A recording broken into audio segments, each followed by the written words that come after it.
Almost. It's kind of not there yet. We're getting there.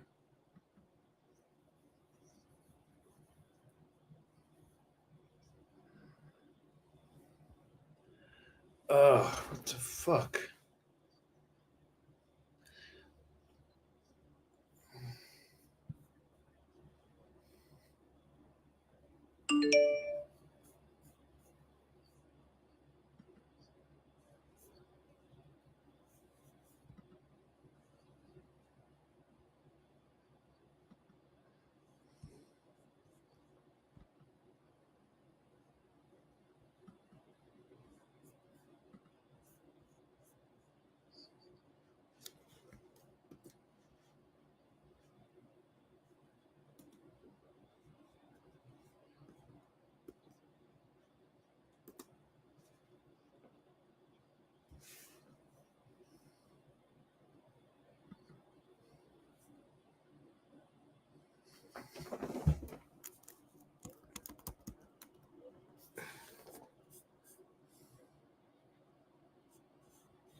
Did you hear?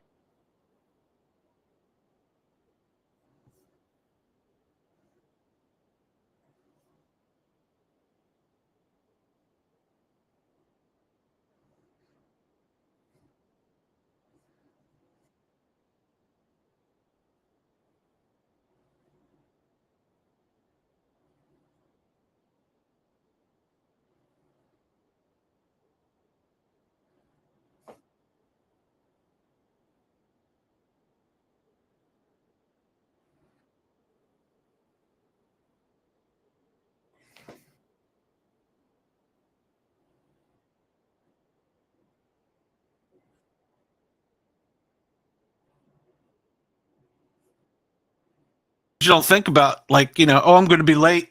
She can walk the dogs or whatever, And right. Well, we always gave her a curfew. You'd be home by 11 or be home by 12, or if you're having car troubles, just call. Right. But we don't get that anymore. It's like we don't have that thumb on them anymore. It's like, so living with one child in the house now is quite different. it's unimaginable. I kind of still lost for words a little bit. It's like, what the hell? Yeah, it is different. And my middle daughter, she's back with her boyfriend, and now Wyatt, he's, I guess I'm not allowed to say his name on the radio. He's 2, and he is what I call the tiny terrorist around here. So he has more energy than I think anything I've ever seen in this world. Holy cow. So yeah. So yeah, and they're looking for a house. Of course, the housing market sucks, right now. So eventually it'll get better, and then they'll all be gone. I'll be like, whoa, that is really weird. So our housing market here in Montana was completely nuts for about 2 years. They would have bidding wars on houses, and people are only asking if they would ask for like 450,000 and considerably higher than what someone would pay for it, and they're having bidding wars, and they would actually make more than what they're asking for. That went on for like 2 years straight here. I'm like, holy crap! House go on a market, and guarantee you, within 4 to 7 days, it's sold, already under contract. It's different. Hello, this is Yergz Radio. You are on the air. Can you hear us? Hey, how's it going? Going good. How about you? Not too bad. What are you doing with that Canadian on your show? Well, we figured we better have somebody from the north on there in case while we're on live that we go to war with Texas, we'd have a way out. So, stop it, Glenn. Stop. Like it. Morgan, how are you? I'm good. How are you? Peachy. I didn't think you would call my bluff, but apparently you did. Ooh, hell yeah! That on the line. So tell us, you got any dirt on Corey that you'd like to share? We're willing to air it. No. Well, I can probably get you some dirt rather quickly. I work with his wife. Oh, yeah, you got the worst dirt. With his wife. I do know Corey likes being told to make people pot pies. Oh. Oh. Okay then. Is Jen listening, Corey? What do you want? I want a pot pie. He said he wants Jen. He doesn't want to talk to you. So, okay. God damn it, Morgan. You're such an ass. Anyway. See, So, good radio right here.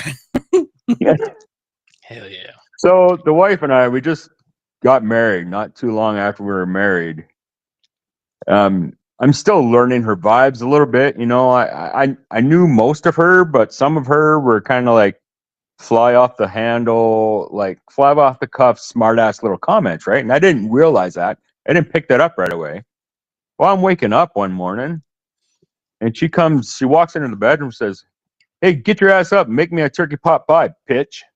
And I'm like, what? I was pissed for pretty much a better of the day. Did you? I'm like, I did not make the pot pie. Why would you have turkey in the morning? That was my first question. I was waking up. I wasn't all there. And it's like, then she starts laughing. I'm like, fuck you, man. What? Whoa, no, don't do that. Who asks for turkey pot pie and is serious? Hell yeah. So was this code word for sex or something? I mean, what the heck? I'm getting you to make a It was pie. from the movie. God, I think she just busted his ball. It's from the movie The Breakfast Club. Okay. Go fix me a turkey pot pie, bitch. Remember that? Yeah. No, I don't, but I will take your word for it. I have seen that movie, but I don't remember that, but that's great. She was just busting your balls. That's great. Well, that's a sign of love. It's a sign of love. Yeah. At that minute, at that present moment, though, it was not. It was rage. Thanks, Morgan. Appreciate that. Morgan, I wish I had a prize to give you for that one.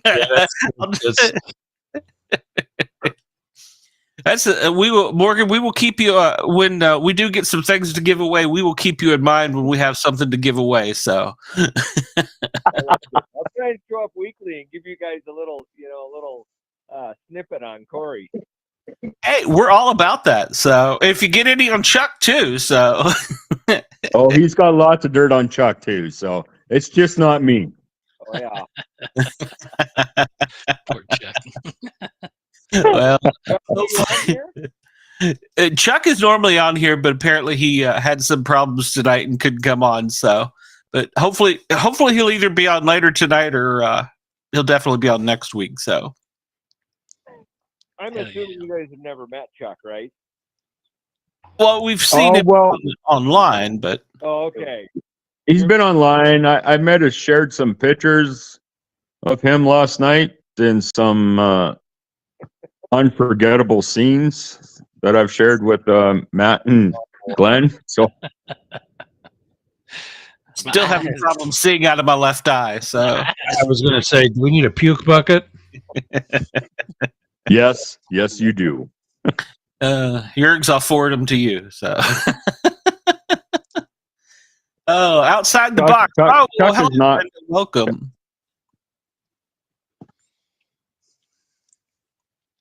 All right, guys. Chuck, Well, I'm gonna let you go. But yeah, call us back. You can help us keep Corey in line. So, and if you have any challenge coins you sell, bring them on. Does. Oh. He does. Does he make coins? Do you make coins? What do you got? Tell us about what you got. So I work for the U.S. Marshal Service, and I'm in the District of Montana, of course, with Corey, and we didn't have a challenge coin. So a few years ago, I put a design together, and then our chief got involved, and we whipped up the district one. And then not long after that, I got into these groups, and of course it was down the rabbit hole, and I started talking with people, and I had a guy come up with a new design, and there's 5 variations of that one. It's the same coin but different colors, Okay. different finishes out there. And then just recently we came up with one, or I came up with one with my coin guy, it's the shape of Montana, so it's similar to Corey's coin, and then it's got the state seal on it, and some Marshall stuff. Nice. But I can definitely show you guys what they look like. Corey's probably, I don't know if he's got them with him, but I don't. I think he's got them but one. If you get some pictures, shoot them to Corey on Facebook, and he can send them to me if you're connected to Facebook. Yeah, I am. I absolutely can do that. Well, yeah. As soon as I said that, I was like, "Oh, he said groups. I know what rabbit hole you went down." So yeah. So yeah, shoot some pictures. It's a rabbit hole. It's a rabbit hole for sure. Oh my gosh, I was a local officer here for 10.5 years, and I'd gotten into the patches, and then they were doing the scale model cars from the actual agencies. And so I got into those, and then I kind of dropped off for really up to the point we decided to make the district coin. And then I really got back into it, and heavy into the coins now. I've gotten some into the patches, not as much, but the coins between Corey and I, we're definitely junkies when it comes to them now. Cool. Well, I can tell you, I'll probably want one, and I'm sure Andy probably will too. So Jen has to get the mail for Morgan, and for all the rest of the marshal's office, and she brings up about 6 packages a week to Morgan's desk. He beats me to the packages. And literally, most times he beats her to the mailbox to get the packages. So he is I'm glad like, you said that, Corey, because I've got 3 envelopes in my backpack from today that I got to go open up. It's addictive. He is 10,000 times worse than I am. I don't even compare to Morgan. Oh, okay. Well, see, there's Brenda. She's an ex Las Vegas, I think, or Texas. I don't know. Officer. She says she wants one. So yeah, shoot me some pictures or send me a friend request, and I'll put them up. I don't care. Either way, we'll get them on here and tell people what you want for them, and hopefully you can sell a few. All right, I'd appreciate that. I'll definitely get you guys some pics or get them to Corey, and he can get them to you, and you guys can post them. Cool. Yeah, that's what we want to make out, really. If you send over, are you going to be sending that set? Send over that set, and I can send it to Glenn right now if you want, and we can get them posted up here today. Okay, yeah, I'll get off the phone and I'll send you the pictures on Messenger, Corey, and you guys can check them out and do what you need to do with them. Cool. Sounds good. Cool. Don't call back. Do not call back anymore dissing me. Thanks. Appreciate that. Have a nice night, Morgan. Marshall, he does what he wants. I appreciate it, brother. You have a nice night, and I look forward to seeing the coins. Yeah, you guys too. It was nice chatting with you, and we'll talk later. All right, yes, definitely. Bye-bye. See, that's what makes the show great. We're not only going to sell coins, we're going to bust each other's balls while we do it because we're all one big family. Excellent. I mean, trust me, I'm sure at some point in time, one of my firefighter friends will be like, "Oh, I'm going to call a mess with Glenn." It'll happen. I'm not asking for it, but it'll happen. So. It's going to happen now. Morgan warned me about this 2 days ago. He says, "Oh, I'm going," because he didn't know about the show at all. So I was telling him. So I sent him the link, and he says, "Oh, I'm going to call." I'm like, "Yeah, bullshit, you are." Yeah, whatever. Called your bluff. Oh, good. Or I'm also working on, and up where Andy lives, Hagerstown, Maryland. They have a radio group that they put out that's all public safety, and I'm trying to get away from one of the guys there to link the radio to the show so that we could talk to them sometimes and just BS with some of them. They're mostly firemen. Not Andy, are any of them police officers, or are they all fire EMS? Mike is police auxiliary. Okay, so he's one And of he's the fire EMS, so he's basically all three. Okay. Is that the He's So, also station? yeah. captain for the auxiliary, so Is that the station from last week? No. This is a Zello. It's an app, and they're Oh, all on one channel. Yeah, that's right. I need to forward the link also over to Thin Line Radio because I wanted to make sure that they showed up. I sent it earlier in the week. Let me send it again here. And I will share it with them so that they remember. I mean, I got so many places to send this to. It's like you were telling earlier, Ross. Once you just start sending it out, you don't think about it anymore. yeah. I'm trying to keep track of the directories that all three of my podcasts are on. One of which is also a radio show, so I'm trying to keep track of the directories that Yergz Radio is on. Yeah, it's starting 2 more stations is a really good idea. Yeah, you're gonna have to get some more sports people. You can't be the only one. You can't be in 3 places at once. Yeah, exactly. I got some people back at home in Pennsylvania. I mean, all three I'm trying to gear on some level towards local coverage. We were saying like global reach with local coverage. Because as you and I talked about on Yergz Tonight earlier, local news radio or local news coverage in general is going away. I mean, as local as you get is really the city networks covering the city. Yeah, for 5 Local, minutes so they can go to the major stuff out happening in the world. yeah. Local just isn't making news anymore, and so trying to keep that alive, and just bringing in affiliates like you from the Atlanta market that are doing whatever on Yergz Radio. And if there's something that you guys do with sports, we started on Yergz Radio, maybe see how it plays, and then if we can do that, we develop a sports channel. Matt had a great idea about what was it, Matt, about how AI is taking over. Yeah, basically. yeah. I was going to actually talk about that. So, are you guys familiar with Chat GTP? You ever hear of it? Yes. Yeah. And I don't know if you guys have been watching the news about Elon Musk's comments about AI. So he's all telling everybody, like, warning us, like, y'all better slow down because AI is about to freaking take over the world, right? So I just thought it'd be funny to do a podcast on just, uh, if we are going into the Skynet realm, if you will, of where we are with AI. Like I said, ChatGTP is one of them.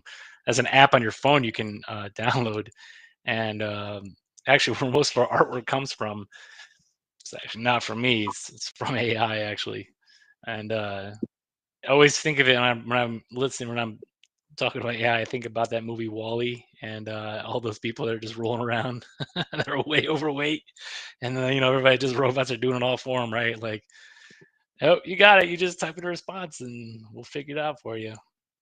So I thought it'd be interesting because I mean, this thing does everything. Besides artwork, makes music, makes videos. You can have full-on conversations with it. It can remember your conversations. The latest That's scary. the latest Chat GTP 5.0 has access to Bing, which is basically the World Wide Web. So you can't ask it like some really like questionable things, right? Like, where do I bury the body? Can I kill somebody in this town and get away with it? Like ethical things you try to ask, and it's like, no, can't go with that. Well, it won't rat you out though, will it? No, well, it says not to share your personal information. So, hi, my name is Joe Miller. I'm at 1116, Montana. This is my address. Come get me, motherfucker. It just depends, right? So, yeah. That's the thing though. The AI is just taking a little. But since you're mentioning that, I was gonna actually talk about it later in the show. The latest coin that I got. 1 second. Come on. Ooh, dang, let me take off my. I think you got to kill the background first. Yeah. So if you're all looking at my background, you're probably wondering why is there a carrier like just hanging out in the desert. That's actually what the mission of Fallon is. It's actually to carriers in the desert. So this coin that I got right here, it's a Terminator inspired coin, just like we're talking about AI, right? It's a 27 millimeter thickness coin. This weighs about 11 ounces. No, Corey, you can't kill people with it. You're not gonna throw anybody. All right. But we talked about in the last show about how challenge coins are changing. Could you really call this a challenge coin? Is it still technically a challenge coin? Maybe the back, right? But now as we're starting getting into these 3D things, right? So you see like Baby Yoda's out there, or other things like that. But it's different, right? So this could probably be not a challenge coin. We'll call this a paperweight, right? He uses a paperweight. It's pretty heavy, Yeah. right? So yeah, these ones we're pre-ordering. It may be kind of the end of my 3D adventures, if you will. They haven't really been selling too good. We're pre-selling them right now. You really have to justify the cost of these things. They were very expensive to make. So Sure. yeah, and that, What are you that affects selling them one. for? So we were gonna do 60, but I was like, you know what? It's challenge coins. We're not out there. It's not about like I remember telling Corey this the last time we were talking too, that it's not about how much money we make, right? It's about putting out badass coins, right? Like we're gonna make money, yeah, we're gonna make money, but all my money that I make doesn't sit in a bank and we're just sitting here getting rich off of coins. It's actually going back into the next one, right? Yep. So that's Buy more what I was coins. going to. So I have all these designs, right? All these challenge coins that I have, right? This is the golden gun from the good old N64 game, right? So stuff like that, right? Like it's like you get all these ideas, and it's not about getting rich. It's about coming out with something badass, and it just continues on, right? And it just pays for itself, and it continue to share. And that's what most of these challenge coin groups you see on Facebook. I got a lot of different ships or messes or police or fire departments. They're out there just promoting their name out there, right? It's not about getting rich. So that's something to think about. But yeah, back to AI though. So with AI, right? So yeah, what did I ask it to do yesterday? So I asked it to write my resume for me. Get this, Glenn. So I said, okay, I need a resume. I'm talking this thing like I'm talking to you right now. I was like, hey, generate a resume for me. All right, here's my goals. Here's my things I've accomplished. Here's my qualifications. Here's the schools I've been to. Go. I'm telling you right now, it was literally in seconds, like maybe 45 seconds to a minute. This thing spit it out. A resume, full on resume, right? So again, this is what I was telling you. Like, that would be a very interesting conversation to have about AI, right? And then there's a lot of money has been put into AI, a lot of money, a lot of companies interested, and it's not just that ChatGPT I told you about. That's one company. It's being integrated into Square. It's being integrated into websites. I can like my coins. I can go on Square and make a description, and I just make one sentence, and I hit AI generate, and then it just spits out a whole like paragraph of something I didn't even come up with. It's really Wow. making That's it's why making I us asked lazy. for It's help. making us lazy, Glenn. I'm telling you. Well, smartphones are supposed to be making us smarter. So The yeah, news, the news is that Apple's going to do it. The next iPhone is going to have some AI up in there. No more Siri. that's true. Yeah. Yeah, I saw that. If Imagine that, if you Corey. can do it, we can do a show every now and then. We'd have to get Ross to check off on it, but yeah, we can do that. No more Siri. Yeah, no more Siri. That's the rumor. There's always rumors and everything, but I mean, if you look at Apple's was it the Apple Pro they just released that apparently everybody bought and it's sold out. The VR goggles they got going on over there. It's like the road to what's that called? When you're basically just everybody's gonna be so antisocial. You got this big like VR Mel? thing on, right? VR thing on, right? Oh, but it's cool though because you can FaceTime somebody and it's gonna generate this AI character in front of them, and their mouths are gonna move every time you move, and your eyes are gonna blink when they're blink. So That's crazy. it's pretty insane. We could go down a rabbit hole in this subject because it's not just AI, it's AR, it's so much stuff. Was it you that was telling me that Siri was invented by the military and given to Apple? No, I saw that somewhere in the past 48 hours, or somebody told me that. Did you? Isaac said that on Wednesday, didn't he? So, That's right. That's right. One of my guests. It is true. I mean, in a sense of technology, actually does mostly come from the military. I mean, if you look at it, right, going back to microwaves, like the military started it, and they just kind of just handed it off to as a commercial product. I remember a friend of mine. He was in military police at Fort Belvoir, and he went during the first sandbox exercise. And he was telling me when he come back, he's like, he said it was pretty easy. We had this pad, we'd take your picture, we'd type in some stuff, and we'd load them on the bus. Yep. And then I didn't think anything about it. I thought, it's some kind of, of course I was busting his balls about cop shit, but it was an iPad. It was an iPad during the first Desert Storm. So, yes. Do you know when that was invented? I have no idea, but it was then they had it. Yeah, Back in the late 80s, when Steve Jobs was sitting on a chaise lounge inventing the iPhone. Yep. Mm-hmm. He did them both actually at the same time. Yep. Wow. Mm-hmm. I'm sure you all probably had some secret squirrel stuff too, so that we don't know about. So, yeah. We holster slingshots. Oh, come on. Come on. I know that Suburban that's behind him will transform into like a robot and kill everybody within a quarter square mile. I've driven some Suburbans that were old when I came on the job and were still in service when I left. Well, are they diesel, I assume? No. They're at all. What the original ones were, the brand new ones now are amazing. The Clint Eastwood line where he says it takes a damn anti-tank missile to put a dent in it. That's true with some of these new ones. I drove some of the new ones that came to LA when we first got them, and you put your foot on the gas. You don't have to press it, and you're 2 blocks down the street. That thing was amazing. And you move the steering wheel to the left, it turns so that you just changed a couple lanes. The original ones, they had power steering, but you would have never known it. They were still, because they were so heavy and they weren't built. The rest of the Suburban wasn't built for that weight. They were gas guzzlers beyond recognition. These, we drove them all day on a local detail, and it was Stephen Mnuchin. We barely put a dent in the gas tank. Oh. That thing's running 12 hours. Well, I saw that some military or government agency was getting the Ford F, I think it's an 850 or something, and it's the super body sized one, and they were going to be using it for secret squirrel missions. I was like, damn.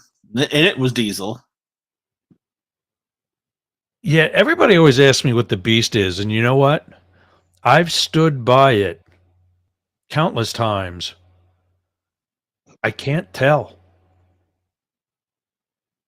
Because everybody I talk to say it's got to be a diesel, because with all the weight in that, there's no way a regular gas combustion engine can do that.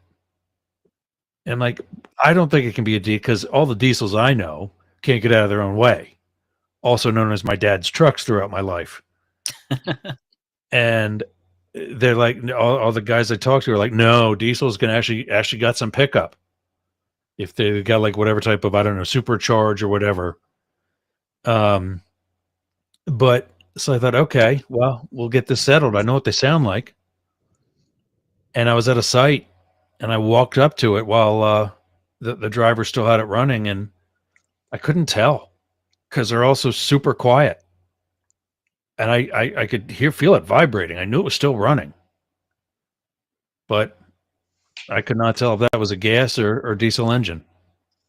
Wow. So I still don't know. Well, But there is, I'm sure that's different now.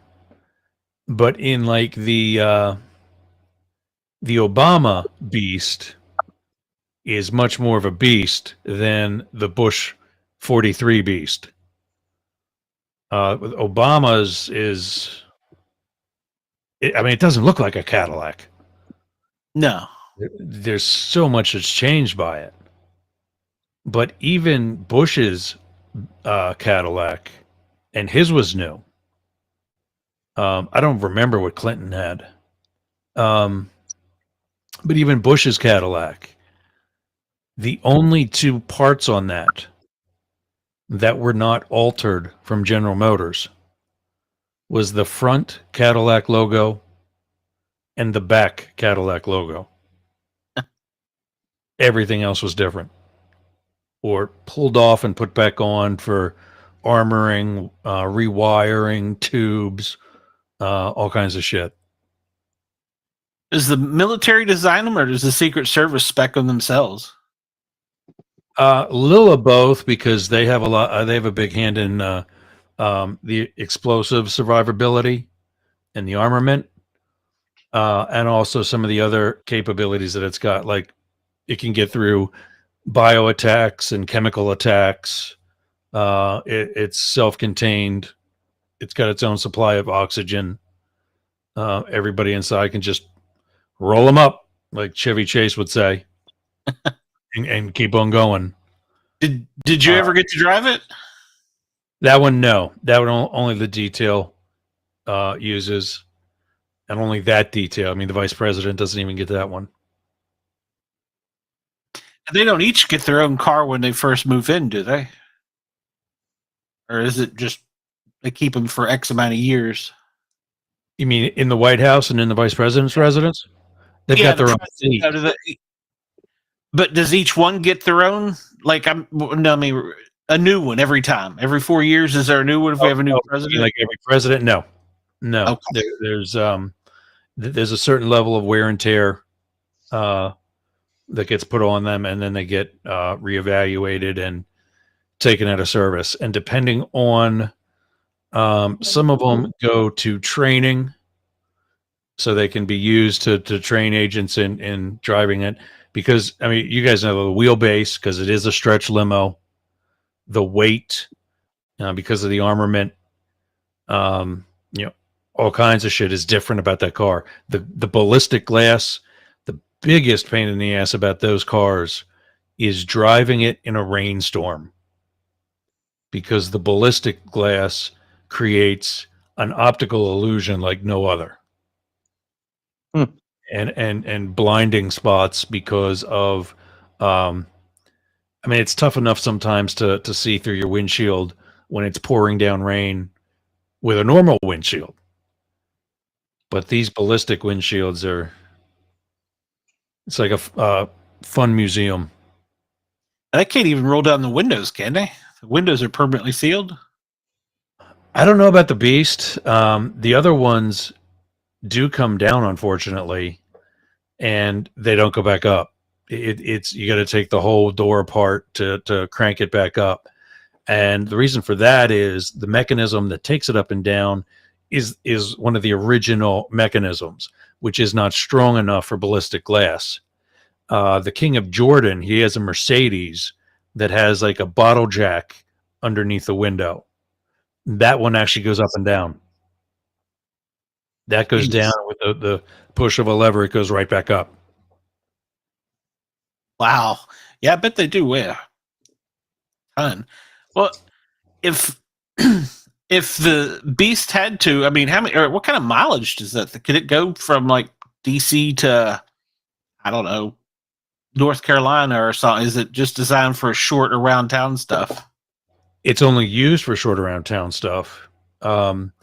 He wouldn't drive to Camp David, but we've taken Obama to assorted nearby golf courses. That's even in the what we call the Camp David package. and that would be his, where he gets a Suburban also. It's not the Cadillac. Oh, so they don't always go in the Cadillac then? No. Oh, I didn't know that. No. And with some of them, even as a sitting president, like going what we call flow of traffic, meaning no lights and siren, no, very little police escort or none. I always scratch my head at that one. It's one thing doing that with the formers that nobody cares about anymore anyway, but you sure you want sitting president sitting on 295? They just like us, sitting in traffic. They On a Saturday morning? Yeah. and you'd never know it. No.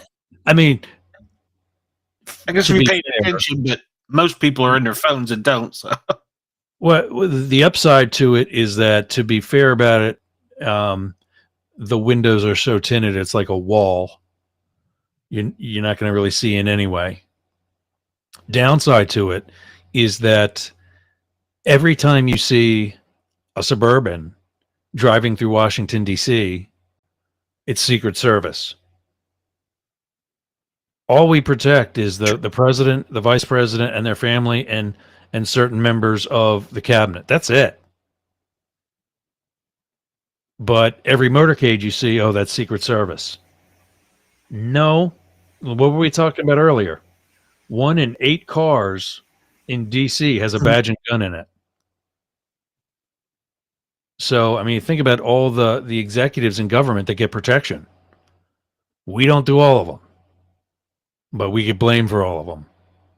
So, and you see 2 black Suburbans that look identical to each other right in front of each other with, some other tactical vehicles in tow, and they say, oh, it must be the president. They have no idea that they're guessing right. But wow. Again, anti-aircraft missile to put a dent in the thing. Doesn't the marshals do some of the details as well, like for judges and stuff? Judges and when I was in San Francisco, when Nancy Pelosi first gained the speakership, I was on her temporary detail. What we had there, and we didn't cover her ever, but I was on her detail. If something happened, if there was a national emergency, and we had to evacuate the leadership, it would be the Secret Service taking over that detail. And so it would be the closest ones that were there. And so the boss in San Francisco, picked X number of us protection-minded guys and said, "You're the team. Let's pay extra special attention when she's in district." When she was outside of the capital region, she got marshals. And then once, I don't know if it was on the flight or when she touched ground back in D.C., the Capitol Police picked her back up. And that's consistent with the other leadership of Congress as well. But yeah, judges and speaker and some of the other positions once they're out of D.C. Oh, crack. Does every elected politician, congressman, senator get some type of protection? That's another thing that is a huge misconception. I was told that the Secret Service protects all of Congress. We don't protect any of Congress. And the only reason Hillary Clinton had it was because she was a former first lady. And then, in fact, that's why Barack got it. When they were first running against each other in 2008, she was making a lot more events than he was. And we were the reason why. If we were running late, she would just say, "Hey, fellas, could we speed it up a little?" And the boss would, hit the driver and he'd turn the lights on. And then, we wouldn't like really speed it up. But I mean, turning the lights on gets people out of your way. Obama didn't have that. And so when they started bitching to headquarters, that she had the unfair advantage, they gave him early the same manpower that she had and the same types of assets that she had. And that only became because President Bush signed off on it. That was the only, even as a major candidate, there's also the same legislation always says within, 300 some days or 120 days of a major election. So more than a year out, he's not entitled to it yet. So the only other thing that was left, the same way the cabinet gets protection, is by executive order. The director went to President Bush and said, yeah, you probably don't want to lose this guy on your watch. Yeah, that might be bad. And he couldn't sign fast enough. I had an interesting story about Bush and Air Force One.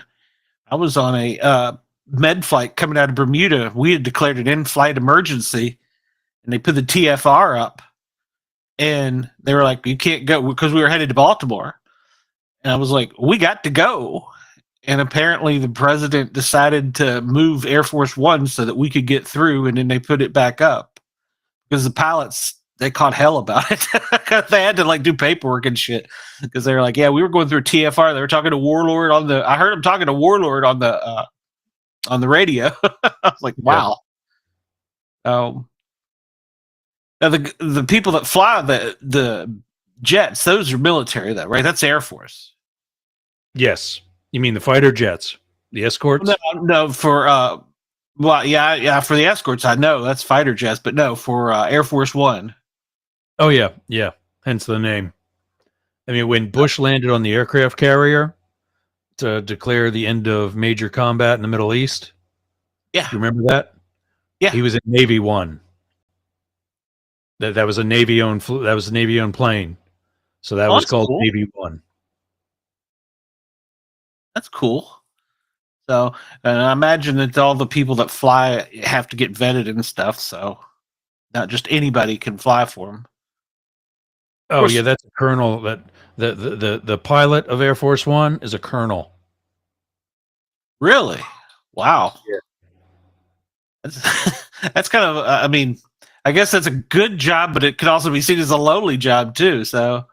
I mean, the whole crew is also military, but I mean, they're a solid team. They know each other well, and it's not like he's traveling every day, all day. They just fly him around the country and around the world, not around DC. So that's an advantage. Yeah, no kidding. Yeah, now how do they put? I guess it was a C-130 or something, and they load up the beasts and all the support vehicles, and I assume they probably have more than. Well, I don't know about the beast, but they have more than one of the vehicles, and they move them well ahead of him. Oh yeah, they leapfrog. What's the big one? The C-5? I think so. Yeah, it's the C-5. They're falling out because, I mean, here's the deal we had with the Air Force. We paid, the Secret Service pays for that. It's not like, oh, it's all the federal government, just, do it. The Secret Service gets billed by the Air Force to do all that. And then if there is a breakdown during a Secret Service mission, the Secret Service pays for the repair. What planes do you think we get? Well, I'm going to guess if it's like one branch messing with the other one, probably the junk. Well, not just messing, but they're making, because we made a bad business decision to not hold our contractor responsible for providing us a service. They made a good business decision by getting all their shit fixed on somebody else's budget. Yeah, and plus there's probably, like I said, a little bit of inner department or heckling. That's great. We actually get along with everybody, even contrary to popular belief, even the FBI. And to their credit, they've lost a lot of the attitude, at least to us, that they've been known to have in previous generations. I think that we see within the service a lot of inter-office ball busting. And I don't have the T-shirt, but I have one of the patches here that kind of reflects that. But yeah, I mean, we're not afraid to bust our own. That's for sure. I don't have any of the mock-up challenge coins like you guys were talking about last week, but to kind of segue into the show and tell. Yeah, get us into the Secret Service and challenge coins. Well, this is one of the funny stories. We on Clinton as formers, they're entitled to the former president and the former first lady, unless there's something dangerous going on. Chelsea would have no longer been authorized for protection. Grandma Rodham was never authorized for protection. But really, I mean, do you think if we're out shopping and there's Grandma Rodham and when she was still alive and something happened and we evacuated Hillary, she's going to leave her mom in a department store? Yeah. No, we're waiting for my mom. Go get her. So some of us would actually say, okay, I'll take Grandma Rodham. It's a much easier day. And she would be in a wheelchair, so she could get around a department store a lot easier. And it was kind of like the movie Guarding Tess, or in this case, we said it was the Kenny Protection Detail. Well, I'm going to make you bigger. Oh, that's great. That's awesome.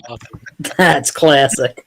And of course, this one, to put that star on anything, you got to have a blessing that makes a lot more money than you do. And it wasn't done. So there was an effort to try to collect these. So those of us with a brain made it worthy of a search warrant that they weren't going to spend the time to get. That's great. If you happen to have any of those just laying around, you've got my address. So Yeah. Then this is just the basic star that I pulled off my raid vest before I left. So now I can put it on like my life vest for the jet ski or wherever. These I bought from the park police. That's upside down is what that is. So I have some photos of me flying in Eagle One, which is the helicopter that flies out in front of Marine One, or that does the sweep of the does the sweep of the runway for Air Force One. It's in the DC area in the National Capital Region. It's the Park Police. They have two Bell, forget the number, 420s or 4. I don't think it would be 420. That would be a bad number to use. But if you can think of Vietnam and the Hueys from Vietnam, Hughes helicopter was bought by Sikorsky. And or excuse me, no. I got to think about that now. No, it was bought by Bell. They're both Bells. Hughes was bought by Bell Helicopters, and their bigger model now is the same thing as the one from Vietnam. That look, and the Park Police has two of them. and then a Bell Ranger like the 412, like the news chopper, the TV news chopper. They have a smaller one of them. The two big ones, at least one, if not both of those two, were bought by the Secret Service. When we knew how much flying we were going to do for our own missions, I think it was Congress wanted us to get our own helicopter instead of what we do on the road. We hit up the local or state police who's ever got it, and we were like, we don't want a fucking helicopter. That's what the Marines do. So after some analysis, they figured out, you know what? Bet the park police could use this thing. And I think they already had the smaller one. So we got them the bigger ones, which they turned into air ambulances, which is nice, used throughout the National Capital Region. And I forget what we paid then, but it was actually a deal to be able to buy that for them and then not have to maintain it, not have to stow it anywhere, not to have to have it sit around while we're not using it. Now it's being used for something else constructive. And it has, it's covered a lot of accidents on the highways and missing hikers along Great Falls, things of that. Yeah, Eagle One is actually a 412 EP. Okay. And what's the smaller one?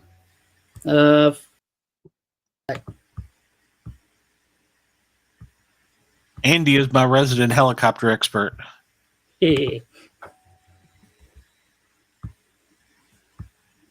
One thing Andy loves is helicopters, that's for sure. Exactly.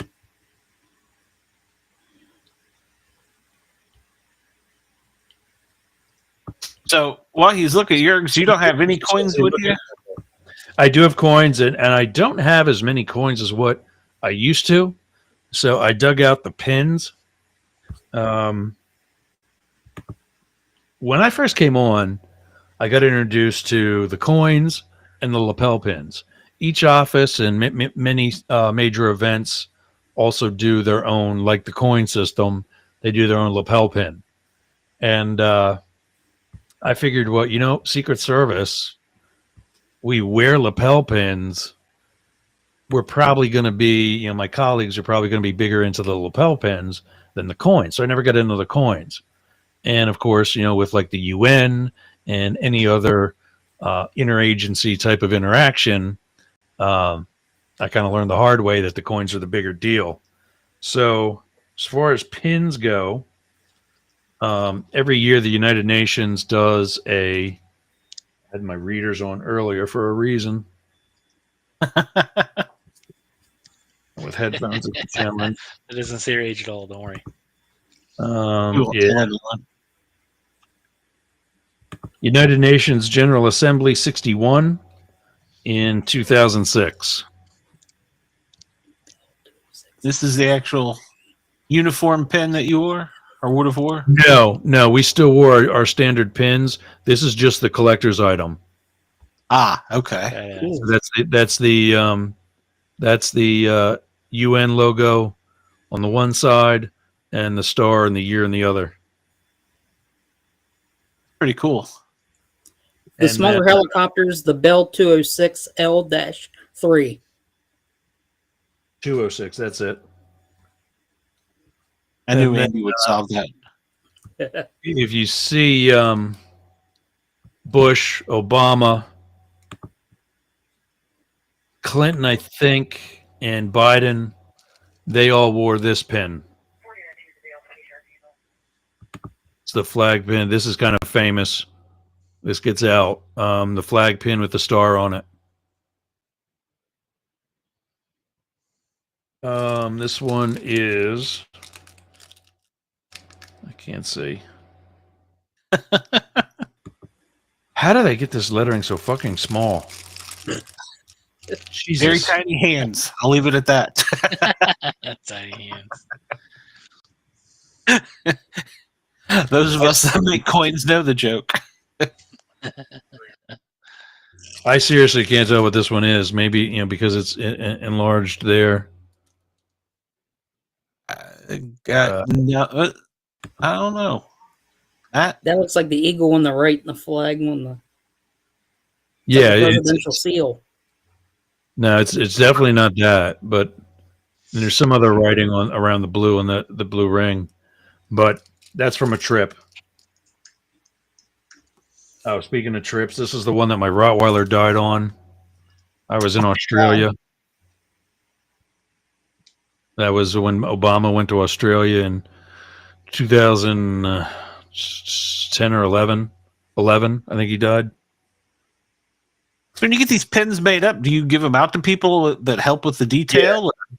Yeah, like they're like $2 a pop at our store at headquarters, and you get like $50 worth or whatever, and keep them in your gear bag. This is one that got me out of a speeding ticket when I was right before I became an agent. Pennsylvania State Police Camp Cadet.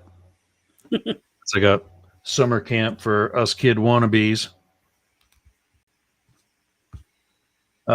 Singapore, that's their Secret Service. Reagan Protective Division, which is no more because they're both gone. Of course, that's a saddle.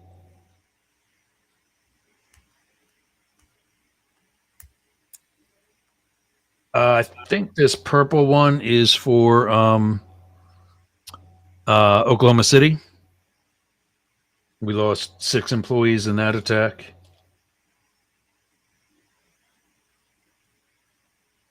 This one is for New York. They usually also come in a set, just like our working lapel pins, with where each one's a different color. And speaking of which, this are the pins that we were issued and then were able to keep for our 150th anniversary. And if you see the number on the bottom of that cardboard, 3929, that is my unique serial number. You can put these in NCIC and list them as stolen or missing property.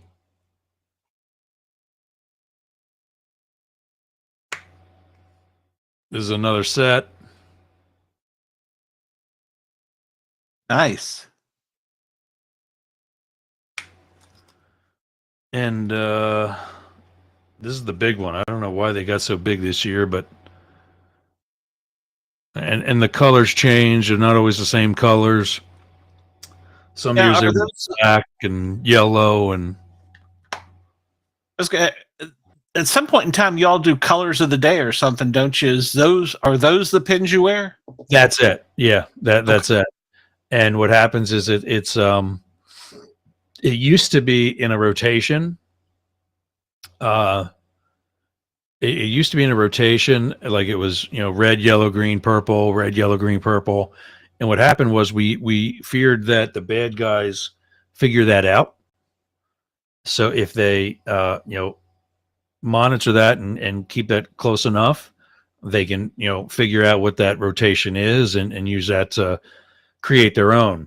So now it's randomly generated at the beginning of it. There's an app on our smartphones, and it's a randomly generated color.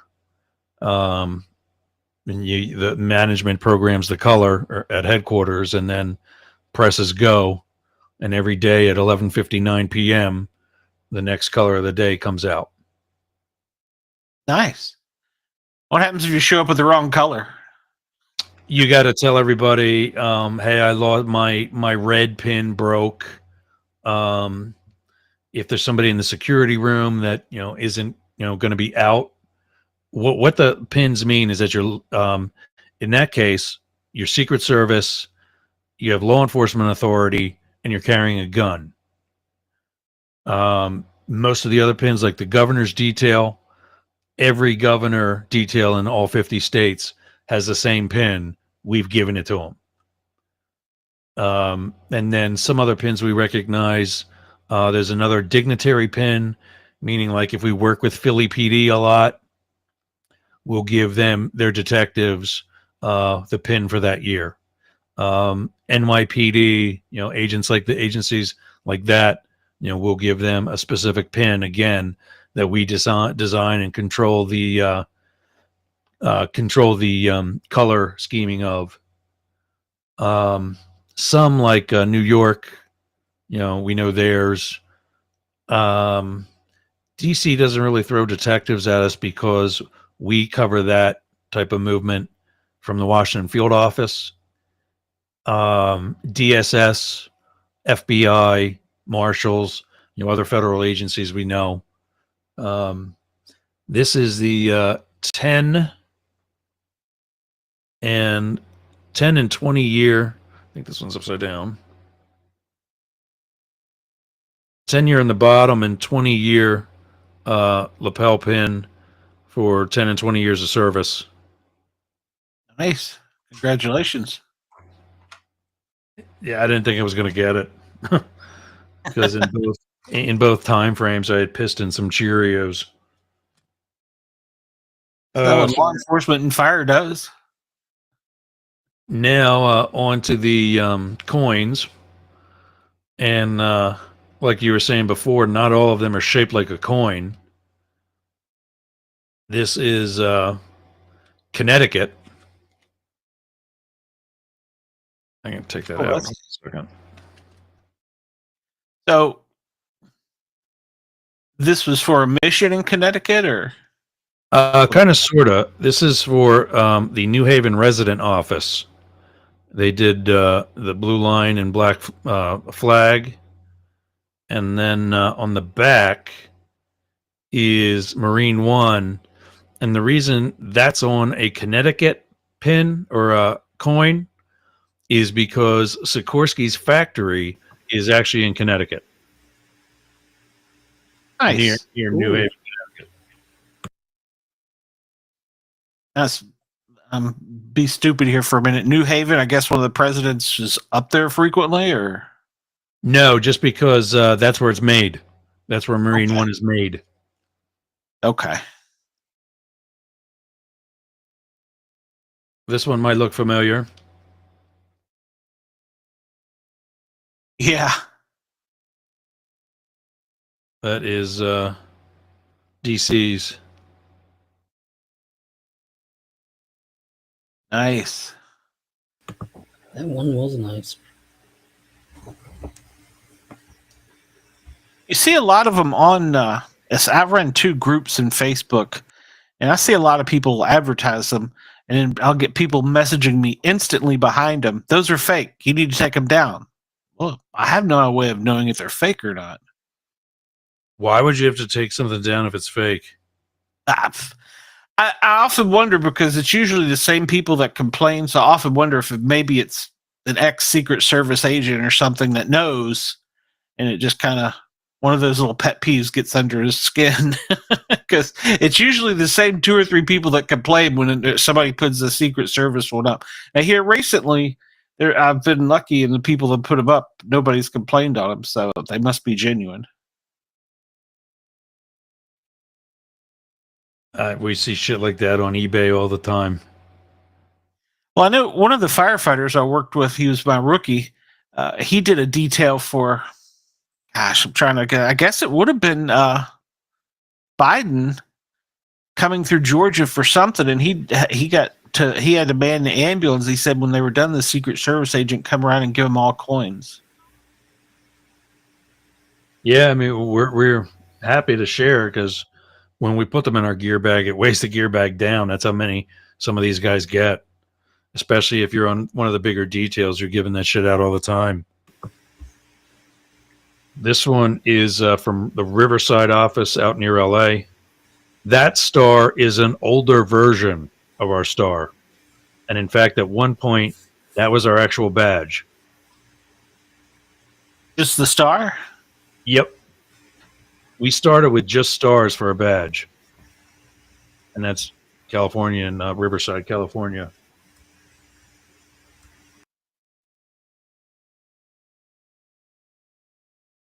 Oh, I don't know. I think I showed you Singapore's pin. They did a coin for their visit to the White House. That is their White House in Singapore, their executive mansion in Singapore, and ours in DC. Wow. So they did a That's two-sided nice. with each mansion.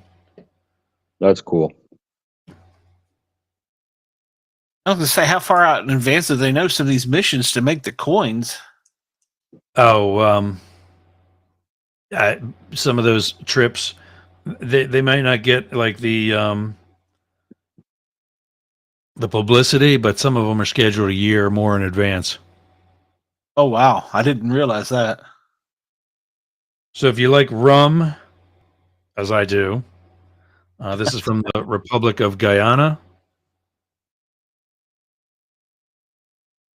And that's their shield on that side. That's Nice. I think David Arthur Granger was their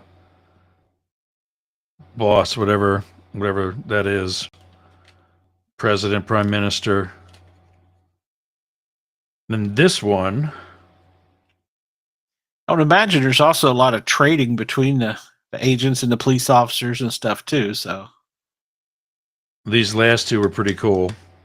I mean, I like a lot of them, but this one was, I think it was, yeah.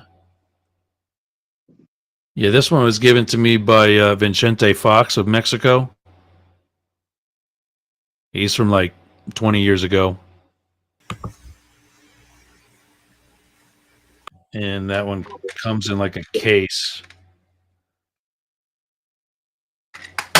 Oh. hopefully it's not fragile. Yeah. And it sits in there. Oh, Right that's side. pretty cool. There you go. That's pretty cool, actually. And then lastly, this was given to me by the commanding general of the DC National Guard days before he resigned in protest of whatever it was. He got in a pissing match with Trump. But he gave this to me personally, so that was cool. I did I was the site agent for the last inaugural ball of Trump's inauguration. It was the Armed Services. It was the Uniformed Services Ball, is what they called it. It was the venue was double booked with the military's Armed Services Ball and the first responders. I don't know the actual name of that one, but their ball was at the same location. And by the time it was realized, it was too late. There were no other venues that either one of them could have found, and they were both, very important to presidential history. So they combined it and called it the Uniformed Services Ball. Mine was the only site to not be penetrated by demonstrators. We had one guy who was part of like their scouting team walk by during the day and saw our setup compared to that of other sites. He said, "Fuck this," turned around and walked away. We were at the National Building Museum. Kind of a nice thing for us. We had the FBI field office on one side of us and the Housing Authority police on the other. So, we were already kind of safe with a lot of other granite buildings surrounding us because we were downtown, about 2 blocks east of what then, Sportcat and I were talking about this earlier, its actual name, what then was the Verizon Center. I don't know what it's called anymore, but the downtown arena in DC. So, that's everything, gang.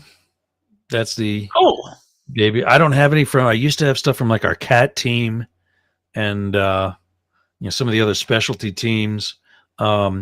With our counter assault team, that's the SWAT team that follows the president. We have a bunch of special teams. One is two are done by the uniform division. One is the snipers that are on the roof and any other high point. The other is the emergency response team, that they are designed to protect a location. So they are around the White House. The counter assault team is done by agents. They're designed to protect a moving person. So they're in the White House. And similar to any other venue like that. ERT usually stays at the White House with the exception of like a residence or a big event. Like if the president's going to RON at the UN or some other large venue, or like a maybe like the DNC or RNC, depending on the administration, they might have a presence there. But CAT goes wherever the president goes. And their mission is to, if there is an attack, they deploy and divert the attention to themselves, while those of us on the working shift get the president out of Dodge. I'm telling you all that because CAT guys are pretty big about the coins. And the rule for us is, I don't know if you guys with other agencies have the same thing, but if one of the other agents comes up to me, if I'm on a special team, just a field office, we're not cool enough to be a part of this. But if I'm on any of the special teams in a bar and they challenge me, if I don't have that coin on me, my coin on me, then I have to buy everybody else a beer. And if I have it and I get challenged, that guy has to buy. So, yeah, that's why I wish to have it. It's cool. It's a black paw, like scratching at you, for CAT. Sportcat. SOD, yeah. And it's got Special Operations Division on the other side of it. They also have an ambulance in the presidential motorcade, don't they? Yes. Mm-hmm. Ambulance doctor. They used to be staffed by just the local EMS, but now they've got their own. A little of both. Many cities will take a local with us. That's just because they can and they prefer to. Local supplies or other, if there's injuries, other injured personnel. But yeah, they Sunburn is the code name for the ambulance. Nice. You can actually find all them. I was kind of bummed out when I found that out. They're all online. Oh, the code names? Yeah, the call signs. That's done by the military. The White House Communications Agency is who assigns all that. They don't get to pick it themselves. The presidents and first ladies do, and the protectees do. Yeah, they're given a letter, and their family stays within that letter. So, like when Bush 43 came in, his dad was already Timberwolf, so he's already got the letter T. When Hillary came back, she never left. We always had her. So she just stayed evergreen. But then with W having the letter T, he liked a little bit of the sauce. So his first one was Tumblr. And then when that got out, it was changed to Trailblazer.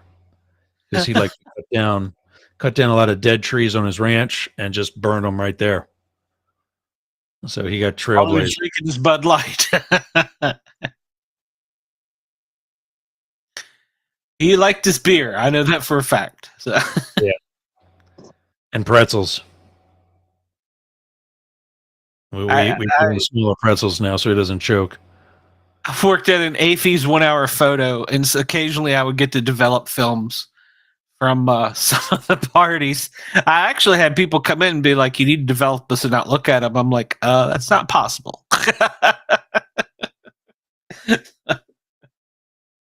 Yeah, a lot better for that. Yeah, I'm sure the digitals definitely. But yeah, I mean, talk about them being online. Cheney was a big fisherman. In one of his authorized biographies was called Angler, which is what his call sign was. Oh, okay. Well, didn't one of the Bushes like to go out on the Potomac and fish? I don't know why you would do that because that thing's so polluted and nasty. They got some killer bass, though. Maybe. I don't know. Well, now they've got what's the invasive fish?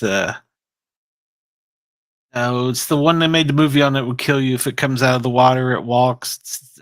I can't think of the name of it. Now they have those, and believe it or not, that is a sport now, fishing for them because of that. So, a fish that walks.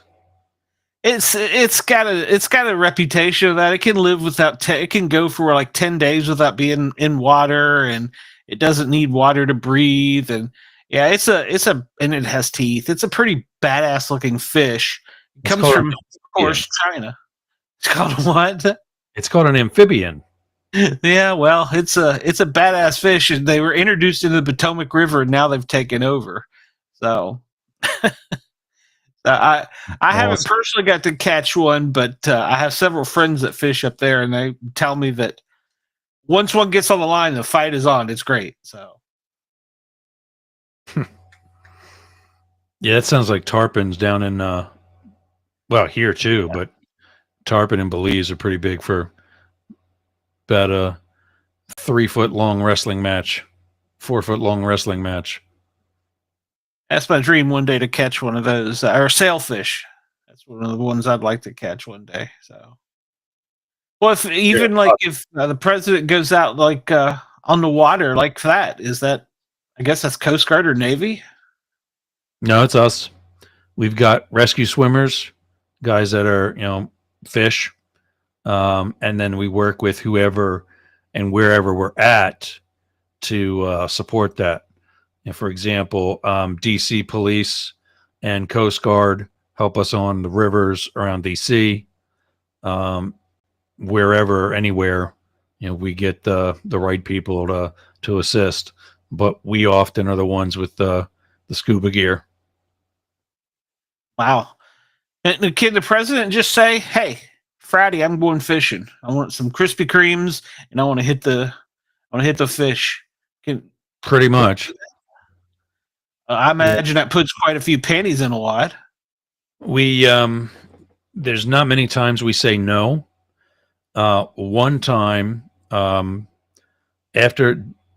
me ask you this question. Do you know why George W. Bush, after 9/11, threw the first pitch out at Yankee Stadium wearing the bomber jacket that he was wearing from the fire department? No, I do not. He was supposed to wear a Yankees jersey, but once he put the jersey on, the ballistic vest that he was wearing shone through the jersey. You could see it because the jersey was too tight. So I said, okay, I'll just take the vest off. And the special agent in charge was a guy named Carl Truscott, and he said, no, that's not going to happen. You need to leave that on. And the staff was like, well, didn't you sweep the place? Yes. We swept the stadium. Places where there might be something else hidden. And Bush was always very cooperative. So he said, okay, give me something bigger. And that's how he got the jacket. Was the bomber jacket, you couldn't see that he had a ballistic vest on underneath. And as practical as it is, his staff didn't want that to be seen because it would make him look weak. Like he, doesn't trust us or whatever. No, he's just smart. And he knows there's, threats out on him, especially after September 11th. It's part of what that was. That's why one of the planes hit the Pentagon, because it couldn't find the White House. It didn't know how to triangulate the monuments to find the White House. Really? Did you know that? No, I did not know that. If you look down from the air on a big enough chunk from high enough up, the monuments, the Capitol, and the White House form a cross.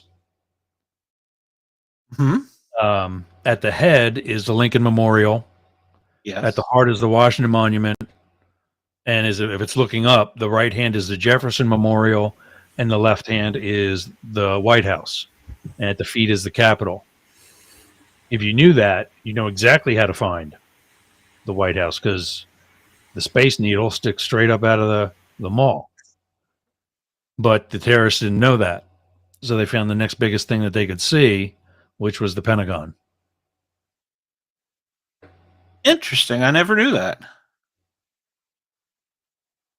We're going to have a guy on. Well, you met him the other day, Isaac.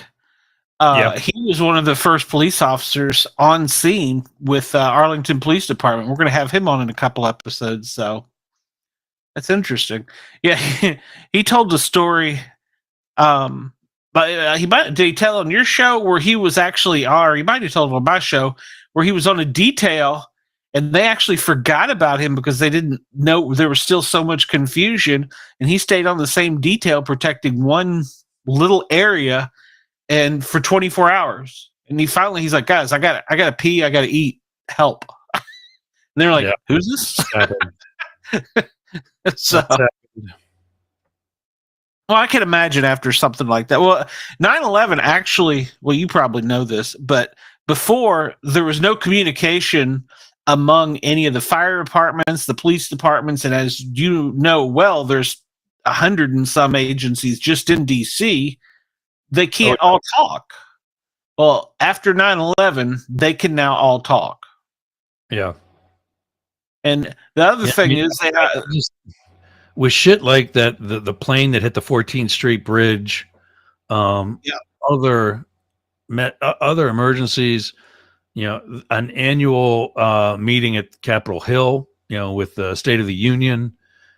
I don't get how every 4 years an inauguration, I don't get how there's not some more thorough interagency communication.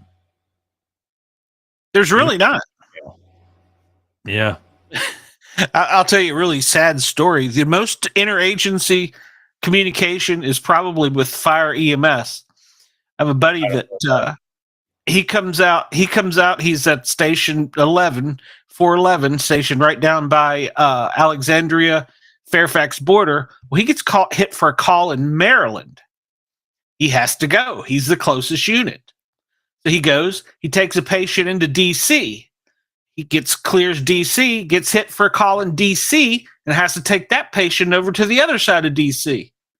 He could spend all day hopping around amongst them and not be in his own agency because of the AVLs, and he's the closest unit. And it's happened. And that's probably the most communication amongst them all is the EMS. And we hate it with a bloody passion. We hate it with a passion. I mean, it also is, for as efficient as it is or tries to be, I don't think it is as efficient because, you're not in the area you're supposed to be in. And there's a reason why you're scheduled in that area, because you're scheduled in that area. And if they're not letting you get back to it, I would say I wouldn't go back into service until I'm home. There's tricks. There's tricks to it. Easy fix. Yeah, there's tricks to it. I'm not saying you could confuse AVL in a drive-through near underpass. I'm not saying that, but especially if you go in a circle. I mean, if you were to go in a circle. And DC has plenty of those. Oh, God. So, Matt, Corey, I've done all the talking. Y'all got any questions? I feel like I've hogged him. I told him earlier I was going to beer board him. He totally hogged it off, bro. It's all good. How long were you on Secret Service? 21 years, 4 months, and 2 weeks. Not that I was counting. Wow. Did you love it or did you hate it?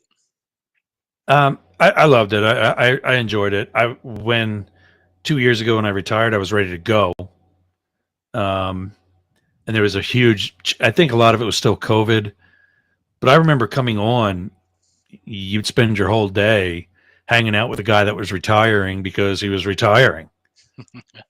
And you go to a lunch or some sort of retirement party to a guy that you really don't know because he's some old hag that that you're a kid, but boss wants you to support the team, and you go have lunch at this Moose Lodge or some shit. I left my last week. I was on the duty desk, which is like the reception area in the field office. I don't think anybody knows I left. we were all working from home. I mean, how bodyguards work from home, I'm still trying to figure that out. But none of us were coming into the office because of COVID, unless we had to be. And then, we were doing our protection assignments and getting tested regularly and whatever. And if you were on the desk, you had your precautionary stuff and, in case you did have somebody walk in or whatever. But that was and the desk week is like Tuesday to Monday, something like that. And they weren't going to replace me. They weren't going to say, okay, you know what, he's given us 21 years. There's probably some GS9 who could use the overtime because they live in LA. We'll give it to them. No, I had to actually, because I had one of you guys was talking as I was still setting up the broadcast on my end, who had a shit pot of leave. That was me. Yeah. Corey. That's Corey. Yeah. I'm right there with you, Corey. Me too. And I had 2 months, and I told my boss I'm planning on taking it October and November because I didn't want to be hit with extra taxes if I cashed that out. So he said, exactly. Yeah. Don't be stupid. Yeah. Yeah. Well, or your last paycheck, you claim 10. Yeah. Yeah. So I was going to I was not the only one that was planning that. So headquarters comes out with an ultimatum. You can't do it. You can't take more than a month at a time. Mm-hmm. And we're all looking at each other like, that's illegal. Yeah. If there's no reason for them to deny it, like needs of the service, manpower, they can't say no. Yeah. And so my boss is like, okay, here's what you're going to do. Have some money ready that you're going to have to use anyway. If you got to get a ticket because something happened, get your ass back here. If not, you're going to work, from home. And I think I took like 2 days off or 2 days of working from home. Am I still here? Can you guys still see me? Yeah. You're good. Is he rearranging? What are you doing, Glenn? So yeah, my boss was really cool about it. He said, have some money in the event that we got to get you back here. But if not, you're going to work that day there, and we'll see you for that last week. Because I had to turn my shit in anyway. But they found somebody else to work the weekend and my last Monday. And then I had processed out before that, and that was it. But yeah, when your time for that comes, be ready and don't look back. Because if you're going to keep roughly 60% of what I was making to not go to work, I'll find something else to do. And this is it. We're trying to monetize and you're prior law enforcement too, and I'm in law enforcement. That's my biggest fear. When I retire in 4 years, what happens? Typically, statistics show within a year after you retire, you're dead. Dead. Yep. Yeah. Yeah. That seriously is my fear. I have to find something to stay focused and stay on that right drive because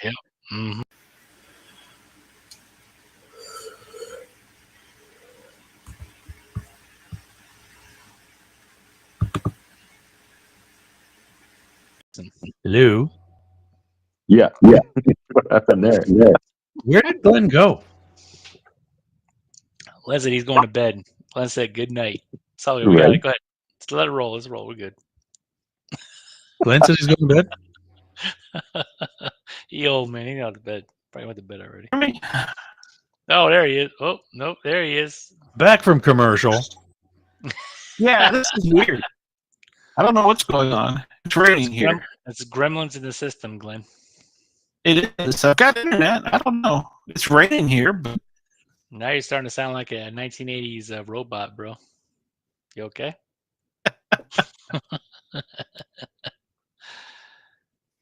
I'll tell you what, I'll just take over for a few minutes. I'm going to see if my computer works its issues out. Oh, man. Well, actually, I've got to run soon anyway because I got a dog that's got to pee and he's been pacing. So, but nobody said goodbye. Nobody stopped by the duty desk to say peace out. Many of them weren't even in, and like I said, I think most of them probably don't even know I'm gone. And that's just, I think that, like I said, I think that's largely COVID. And also the leadership of the office left a couple of months after I did. You know, they were all in the process of retiring too. So they didn't give a shit. Yeah. But, you know, when I came here for like not quite a month, I was washing dishes at what was a favorite restaurant of mine until I got to working a little bit in the back of house, and now not so much. But yeah, and then most of us got COVID, and so I'm calling to check in and say, hey, I can't come in. You know, I'm dying over here. Like the one, I forget the comedian had that line, but they're like, okay, so you got your first signs when? And okay, you can come back Monday. I'm like, yeah, no, I'm coming back when I'm ready. Yeah. And I haven't been back to that place since. But my biggest advice, anybody retiring, just know yourself. If you need something to stay going, get it. But also know that don't go for one of those big executive jobs. You're going to be the VP of security or vice president of fraud for Chase or wherever. Why? I'll be a Walmart door creator. Hell yeah, Corey. That is exactly the example I tell people. Collect that pension and get that Walmart greeting, baby. Hell yeah. I'm going to be a greeter at Walmart. Fucking door. And I'm not even doing that. I'm still putting a kid through college. Hell yeah. I'll be out of law enforcement. I'm done. I can taste the end. Yeah. And I got to move on to something else. I like woodworking. I like building shit. So I may just start building some shit. And well, I want to kind of maybe get involved with welding too, and build some of that fancy shit that you see everyone's selling on Facebook. Hell yeah, Those yard sale pages. I'm going to be putting together a distillery in my garage for oils. Do you need help? I don't know what I'm doing, so yeah. Yeah, I don't know either. We'll learn together. Hell yeah. Exactly. All right, gang. Well, let me go take care of the puppy. All right, nice meeting you. Yep. Nice Good meeting seeing you, you guys. I'll see you all next week. All right, take care. All right, gang. Thanks, Glenn. Later, brother. Glenn is still trying to figure out if he's alive Oh my or God, dead. look, Oh man, you blocking me. What's up, man? You blocking me. There you go. There you go. Glenn, reboot your computer, bro. All right, we'll take it over for Glenn. He's gonna be just talking like a robot over there. Yeah, he's done. All right. Hey, Corey, you got some coins to show off, brother? You good? I sent it in our feed, and I don't know if Glenn tried to grab those out of our chat feed. I don't know. Maybe you can and show them up. I don't know. I'm sitting on my phone, so I don't have that technology to pull it up on your You sent them screen. on. You sent them to the Facebook group or through this chat? Yeah, Facebook group. Hold on a second, brother. So if anybody's watching, Corey's Montana freaking coins are legit. He just sent me one. This thing is massively thick, and I like the barbed wire. That's a nice effect to it. So if you're a huge challenge coin collector, yeah, definitely. It's Montana. Oh, Montana. Yeah. It's Montana. What did I say? Did I say Montana? Yeah, but it's Let me see. it's all ranch Oh. and farmland here. So Is this the coins you just sent? The ones that are yeah, so that's a set of Marshall coins that Morgan designed, I got you. and that set he is selling for $100 for. I think there's 6 of them there. Yeah. Let me get the back sides over here. Hold on a second. Yeah. Boop. There we go. Backside. There we go. Let me. It's got- Shit. I don't think I should. Let me share the screen. Hold on a second. Window. Chrome tab.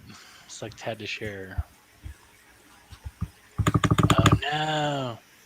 Maybe my next coin I should make a moose. That'd be badass. Hell yeah, brother. Chrome does not have permission. Come on, man. God fucking damn it. Hold on a second, man. Let me all these rules. Ugh. Oh my gosh. Now this is Glenn is like frozen in Earth. Yeah. Yeah.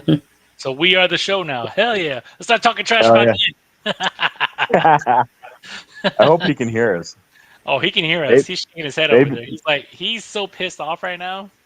I could tell he's fuming from the ears. Control that he does not have.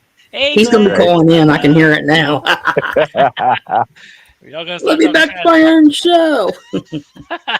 Talk trash. Can't hear you. Can't hear you. We'll run your show for you, bro. Don't worry. No problem.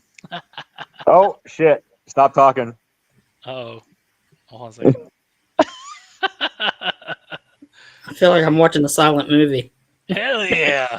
Hold on a second. I'm gonna try to get Corey's coins up here. Where's the closed caption? Oh Jesus. Oh, I hate. I gotta go backwards on this shit. Man. Here we go. Yes, it's me. Oh my gosh. Did you log into Facebook? I might have. I spent about an hour this afternoon designing another coin, but I'll. Oh hell yeah, brother! Get out there, man. What you designing? What's your idea? I can't say nothing right now. Yeah, that's fine. That's fine. What's the direction though? What's the purpose? It is for just don't go into too much. Just the basics, bro. Fallen officer that happened back in 2017 here. Hell yeah! All right, here, bro. I got you. There you go. So these are Corey's coins for sale. How much you say they were for? How much they selling for? Yeah, they're Morgan's coins. They're $100 for the set. All right, there's the. Wait, hold on a second. Oop. Yeah, that's you know that picture that's on here with the CNIC police, Navy police. I'm ashamed. That's one of ours. Okay, here we go. All right, so yeah, here's your coins. So which you want to talk about them? Which one's which? I can't even see which one you got up. Yeah, I can't see them either. Give it a sec. Well, that's because Glenn over here is not like broadcasting correctly. And you're frozen now too. And I'm frozen now too. Man, what is going on with this? All right, well, I can see the coins. You want me to describe them for you, Corey? Sure. Oh man. All right, so we got 1, 2, 3, 4, 5. So we got 6 coins. One's a Montana, a Violent Offender Task Force coin. That's just badass, bro. How thick is this Violent Offender Task Force one? The Montana shaped one is it's probably they're all about the 4 millimeters. Okay. Thick. So let me ask you a question. I think that's got 2D on the Montana. Yeah, the graphics. So when you're designing your coins, Corey, what do you use? Why are you I laughing, go to man? I go to Google and Snatch a ball from out there. That's all yell good, man. Montana shape. And Hell yeah, man. I steal it off the Google. We don't steal, we borrow. We just don't give But it borrow, back. right? Yeah, there it is. Yeah. So you guys aren't like Yeah, jumping like Adobe Photoshop or anything trying to get it. That's fine though. Hey, I told you, get no, the AI, baby. Get the AI. It'll do it for you. yeah. We're gonna have to talk about that a little bit. Yeah, man, we'll talk about it. That'll be another podcast. We can't talk about it now because we'll get so deep in this conversation. It'd be like, shh, it'd be bad, bro. It'd be super bad. But Yeah. well, So I'm yeah, sharing it. Morgan designed all of those coins. The Montana shape was his last coin that he designed, and then the 5 round coins. They're all the same, just different colors. They're all different variations. Yeah, I wish I But could. those coins are they're pretty heavy duty. They're pretty thick. They're probably 5-6 millimeters thick. Yeah. Those other round coins, and they got some weight to them. So, do you prefer traditional coins or you just I make don't. you I just I whatever? like. Yeah. You know, I like uniqueness, and traditional is the round ones. I don't if it's eye catching. Yeah, obviously, that's pretty cool. I'll probably grab a round one, but if it stands out to me, but typically I like the out of norm type coins like Montana shape, or that's why I designed the buffalo skull coin too, because Yeah, uniqueness, that's badass. right? Yeah. It means So something to you when you look at it. it does, and it resembles Montana. I mean, we got a lot of buffalo up here. Mhm. We got a lot of farmland, a lot of ranch land, and wide open skies, right? So it's Yeah. yeah, Okay. Cool. I mean, yeah. So I'm actually changing my direction. Yeah, it's badass to do coins that are 3D. Oh god, this thing's not gonna work. So it's 3D, right. dimensional and everything, but people looking at it like it's not really a coin anymore. It's a figurine, if you will. You ever seen those like Master Chief helmets from the Halo people will be making off of there on the challenge Uh, coin groups? yeah, yeah, They're cool. It's cool. Don't get me wrong. They're cool. But it kind of gets away from the traditional challenge coins that we got. So yeah. I think for my company, I'm about to move. I'm probably about to move back over towards the traditional side, just like you do in your round coins over there. So it's to just get back at the challenge coin thing, Yep. because that's what people want. Man. I did actually. I was smart. I went on one of the Facebook groups and I submitted a poll and I said, okay, well, do you want to buy a traditional coin, a 3D coin, a crazy, functional coin, or what do you want? Surprisingly, a lot of people said traditional. Basically, what they could fit in their pocket. Right. So I was like, So yeah. I got another coin that I designed probably 4 or 5 months ago. I haven't submitted that one yet. It's all artwork and everything's all done. Mhm. We're supposed to be getting new badges. Yeah. So I'm waiting for the new badge to be presented, and I'm going to put the badge on one side. But anyways, it's our training coin. So it's actually 6 millimeters thick, Oh my God. Hell yeah. and it's 2.5 inches in diameter. It's round, Mhm. but it's got a built-in spinner on the bottom side of the coin. That's 3 Oh millimeters. man. So that's 3 millimeters thick. That spinner, one side of it is a crosshairs Yeah. for shooting for our targets, Mhm. and then the other side of it is actually a silhouette of a man with 2 red dots for our taser instructors. Yeah.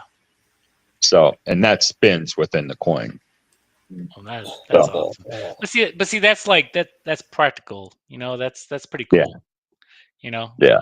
I saw one from Japan. Some guy had a what do you call those Chinese stars you throw at the wall and they're like sharp on all The the throwing edges? stars, yeah. Yeah, throwing stars, right? Yeah, Ninja somebody, stars or whatever. yeah, ninja star. They turned that into a coin.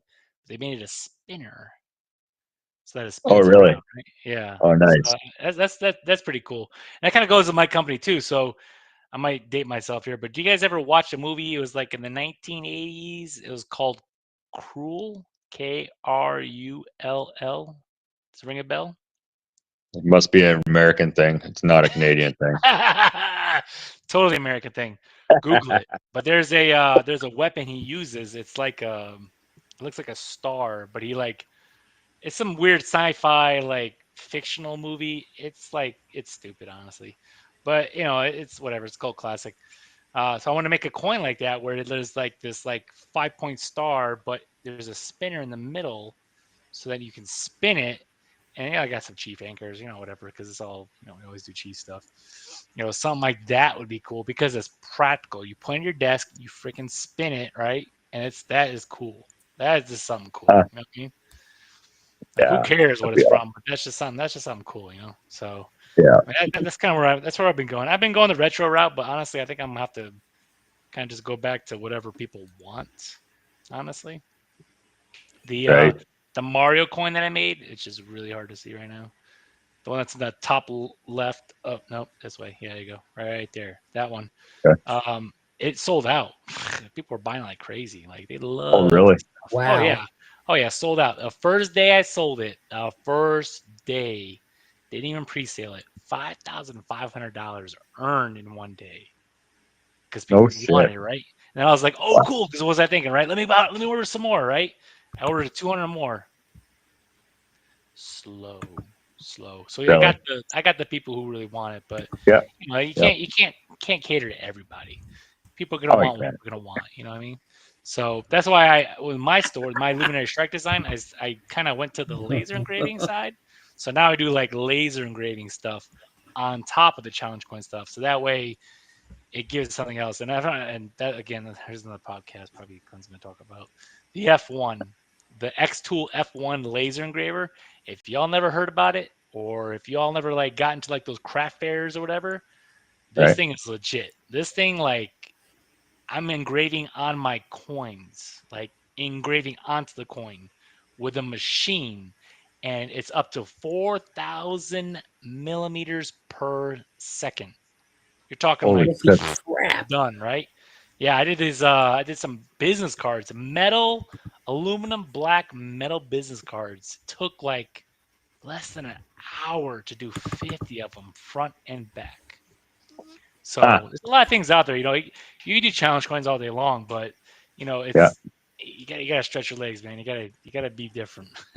It's a hard market, man. If you get a challenge coin-ness, right?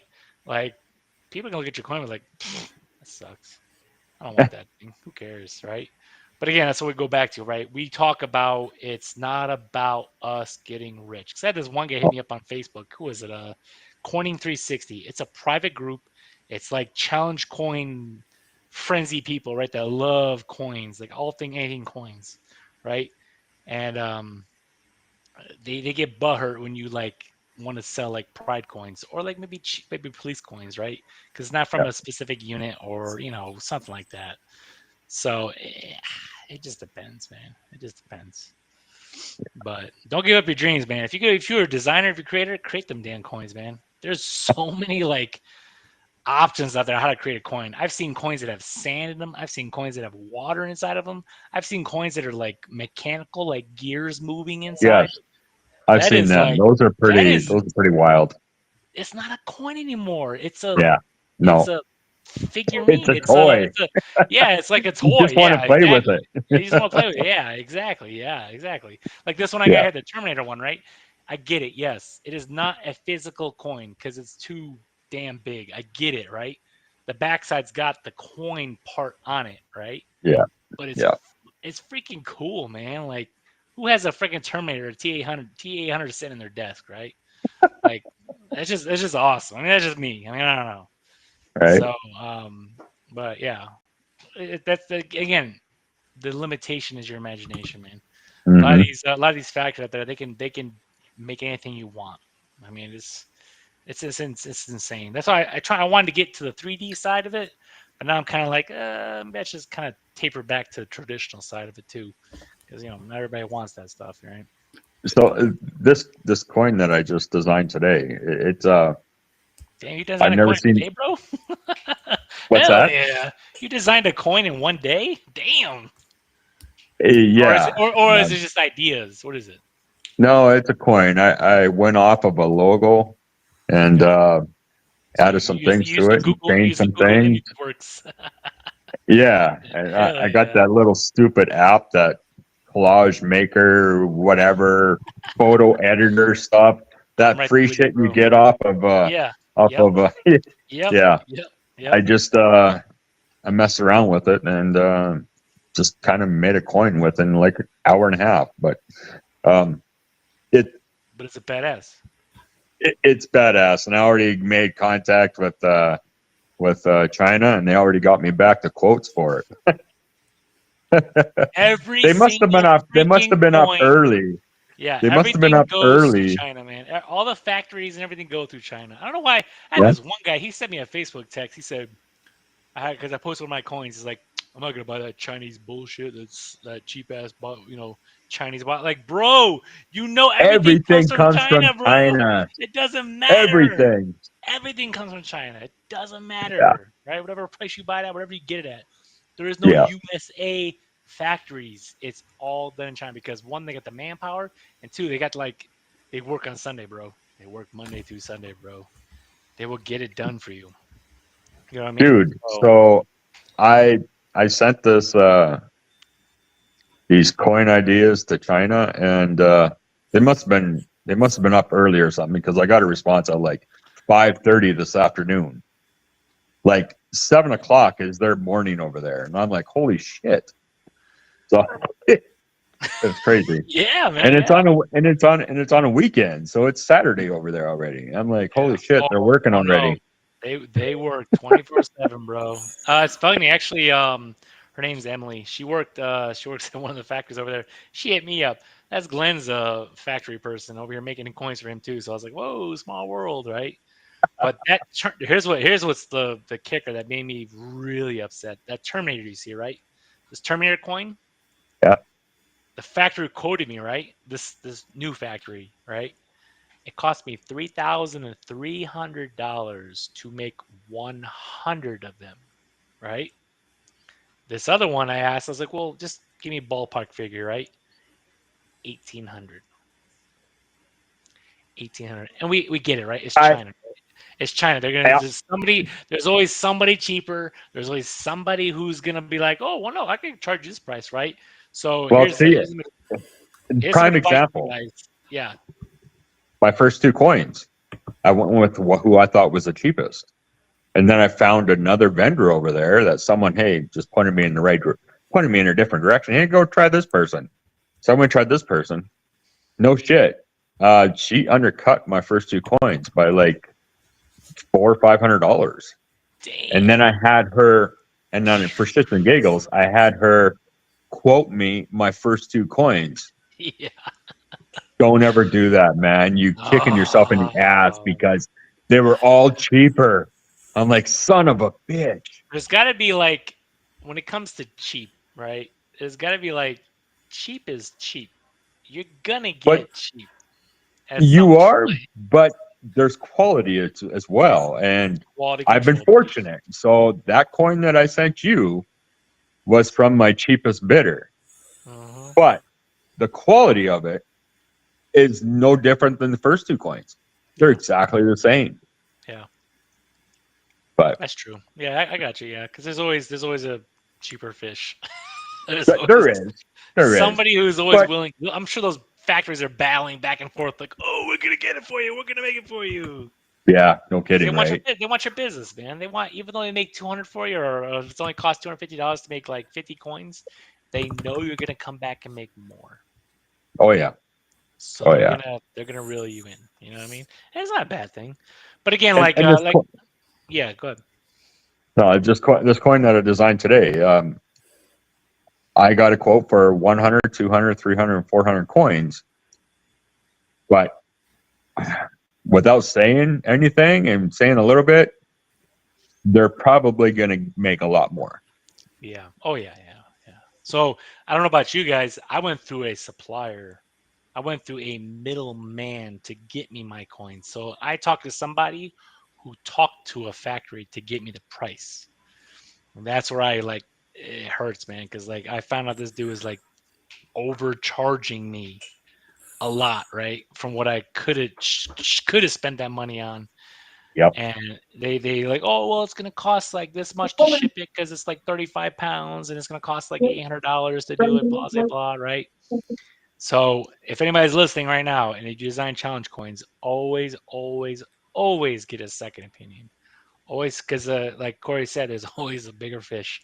There's always somebody out there who's gonna give you a better deal, regardless, because they're literally competing with each other, going back and forth. It's so bad over there. It's so Man, bad. I would just love to be like a squirrel in the corner. Just You over there, listening to Corey. You them. can just walk through the street. No, man, how much you need? Nope, we're gonna go to this guy over here, man. Nope, sorry. Right? Not cheap, No man. kidding. Yeah. Mhm. Yeah, that's crazy. But at the end of the day, man, we all get it though. It's a bunch of people, Yep. like maybe a factory of like 300 people working their asses off, feeding their families, right? So, this woman, Emily, like I mentioned, she quoted me, and they have a standard like mold fee because everybody has a mold fee, right? Yep. And it never changes. And then it just depends on how much it's going to cost per coin to make. So that's what with my business, Luminary Strike Design, regardless, I'm going to get the coin, turn around and sell it, make a little bit of profit on it. But as I mentioned before, it's not about getting rich. It's about putting out badass coins. Yeah. People want to buy, people want to love, people want to throw in their collections. If you see some of these guys on Facebook with their wall of freaking challenge coins, it is insane, bro. It's like a whole like 10 layers of coins, and the whole entire wall is full of them. Okay, well, Morgan that called in earlier. No, don't. I haven't seen his display. I don't even know if he has a display. I think he just sets them in boxes. Because I'm not even kidding you. I wouldn't. I'm not even lying. I bet you he probably. He gets 2 of every coin that he orders. He gets 2 of every coin that he orders. He gets 2. 99% of the time, and I bet you he has 3,000 plus coins. I bet you, yeah. Jeez. Yeah. Can you imagine if you just turn those around and sell them all? Here's your house. We're gonna pay for you. No kidding. There are literally people who live and breathe challenge coins, and that is where I started my whole business, because I realized it's like, oh my god, people love this stuff. But you know what they love even more? Challenge coin holders, bro. Yeah. Challenge coin holders. So so just last night, you've seen my holder. Yeah. So a guy on one of the Challenge Coin Facebook pages was asking ideas for a holder. Yeah. So I put my holder up there, and there's 3 people already. Hey, how much? Hey, where'd you get that from? Oh, how much? I'm like, my dad built it for me for Christmas. Well, hey, ask him if he wants to build another one. Ask him how much he wants for it. I'm like, oh my god. People have a hoarding amount of challenge coins. People have these kind of challenge coins, and they want to know how they can display them. Right? I've seen carriers challenge, like a stand of carrier. It's a carrier, bro. Yeah. It's literally a whole entire deck with the whole 0102 level, and it's full of challenge coins. I've seen frames. And a good buddy of mine, he runs Phoenix Home Decor, and if you got if you have some kind of a workshop, I don't know how much carpeting skills you got, but it doesn't take much to just drill out a piece of wood and just through lines to it, and then turn around, stain that bitch, and sell it. You can make a fortune, man. Fortune. Yeah. One idea I had was for the Super Mario Brothers, because everybody freaking loves Super Mario Brothers. It was a mushroom coin shape. It was a mushroom, right? Oh yeah. And it's all cut out, right? Each line painted all pretty and everything. And you slide your coins to all your Nintendo coins, challenge coins, right? Right? People love that stuff. There's literally groups on Facebook saying video game challenge coins, right? There's tons of them out there. There's tons of them. So, yeah. So, Jesus. Yeah, I know. what's Glenn saying here? I keep losing net here. I'm guessing because of the rain. What rain? What kind of IT is this guy? Right? Blame on the rain, Glenn. It's not the rain, bro. It's your. It's your get out of the internet connection. doghouse. Get out of the doghouse. Get Exactly. back in your home. You've been in Walmart. Get enough. Get your shit and get out. Yeah, man. Yeah. Well, he wants us to keep going, so okay. I don't know how much I could talk about over here. Oh, so we talk about complexity, right? I showed you guys this one, right? The one. Oh shit! Hold on a second. I'm gonna freaking. This is what happens. You start getting all fancy with your freaking video, right? Right. Your video feed. There we go.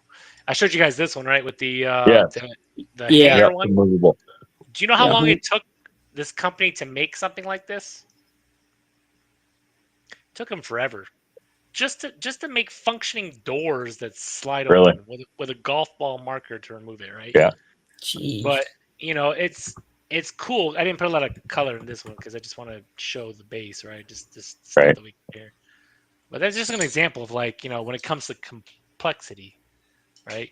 When it comes to complexity kind of stuff. Yeah. So, but I like Corey's coins, because it's something you can handshake with somebody. So we talked about earlier about the whole like challenge coins, secret handshake stuff, right? Those are the kind of coins you can like, handshake with somebody and like, oh, cool, I got a coin, whatever. Yeah. You know what I mean? Because that's what I'm trying to get back to. Not that I want to Yeah. get away from the 3D stuff. This is cool, right? These coins are cool, but Yep. people want traditional. People want They something do. they can put into a coin rack holder, Mhm. right? And have for their own. So Yeah. it's just crazy. Ever since I got into the whole marketing aspect of challenge coins, it's been ridiculous. Like you got to know what you're doing, man. You got to know. And the demand never stops. The Nintendo coin that I had, right, sold out. Like I told you, it's sold out. But nobody wants to really buy this one anymore. They're like, that's cool. I got it already. Yeah. Yeah. Whatever, right? They always want the next best thing. Next thing. Yep. Always want the best next thing. I don't know if I can share it. Let me see if probably not. Let's see. Can you guys see my screen on here? Let me know if you see it or not. Do you guys see it? No. No. Oh gosh, you fail, Glenn. You fail. Yep. Well, Fun point. so there's a Teenage Mutant Ninja Turtle coin that I have. It's pretty freaking awesome. It has two swords that actually come out. It's like Leonardo swords that come out the shell, right? That's a perfect example, like of something like that. It's functional, but it's cool. Not a lot of people want it, but most people want it. Right. It just depends, man. Well, All right, boys, I gotta get going. Anyways. Yeah, we asked way past our time here. We're 22 minutes over. I'm gonna tell Glenn we're about to leave. We are leaving. We're taking over the show, not coming back. Yeah. Right. Exactly. Leaving. All right, guys. All right, guys. Yeah, man. Appreciate you guys hanging out, I guess. And Yeah, we'll do it again next Friday. Yep. hell yeah. All right, guys. All right, buddy. Good. All right. All right, guys. See ya. Yep. Bye-bye. Bye.